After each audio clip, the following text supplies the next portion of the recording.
আবারও হাজির হলাম নতুন একটা রেসিপি নিয়ে। আজ আমি শেয়ার করব আম দিয়ে রুই মাছের টক। এই টক রেসিপিটি আপনারা যে কোনো মাছ দিয়ে বানিয়ে নিতে পারেন।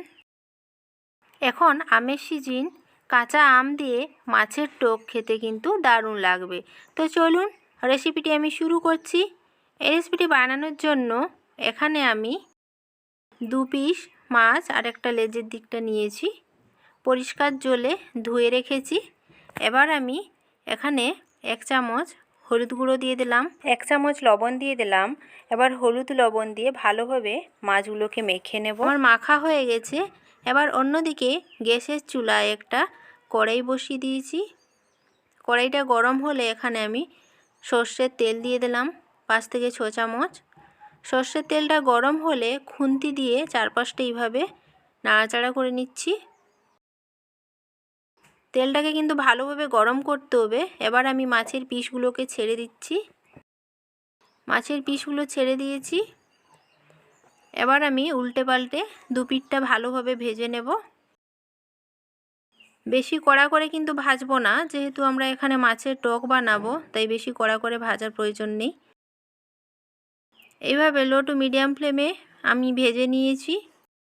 এবার আমার মাছ ভাজা হয়ে গেছে, আমি তুলে রাখবো।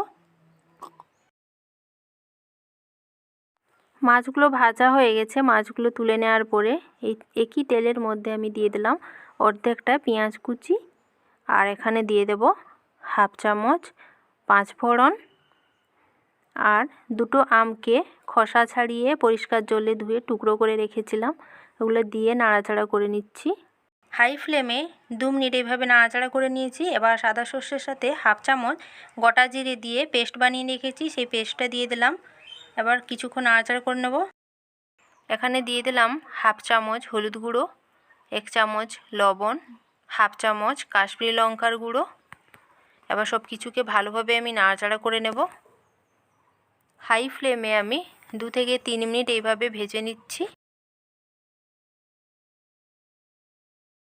যাতে মশলার গায়ের কাঁচা গন্ধটা চলে যায় আর মশলার গা থেকে তেল ছাড়ে। এইভাবে 2-3 মিনিট মতো নাড়াচাড়া করে ভেজে নেব। 2-3 মিনিট মতো নাড়াচাড়া করে ভেজে নিয়েছি। এবার আমি জলটা দিয়ে দেব। জল দিয়ে দিলাম। আবারও কিছুক্ষণ নাড়াচাড়া করে নিচ্ছি। আপনারা আপনাদের রান্নার পরিমাণ অনুযায়ী জলটা দিয়ে দেবেন। এখানে 3টে কাঁচা লঙ্কা দিয়ে দিলাম। আবারও কিছুক্ষণ নাড়াচাড়া করে নিয়ে জলটা একটু ফুটে গেলে আমি এখানে ঢাকা দিয়ে দেব। হাই ফ্লেমে আমি এখানে 4 মিনিট মতো রান্না করে নেব। এবার ঢাকাটা খুলে নিচ্ছি। 4 মিনিট পরে ঢাকা খুলে নিয়েছি।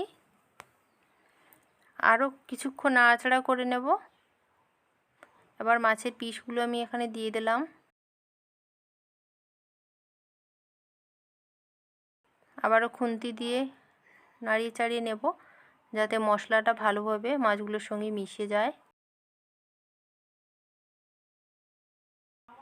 আবারও আমি এখানে 1 মিনিট মতো ফুটিয়ে নেব। ফোটানো হয়ে গেছে। এবার গ্যাসটা বন্ধ করে দিয়েছি।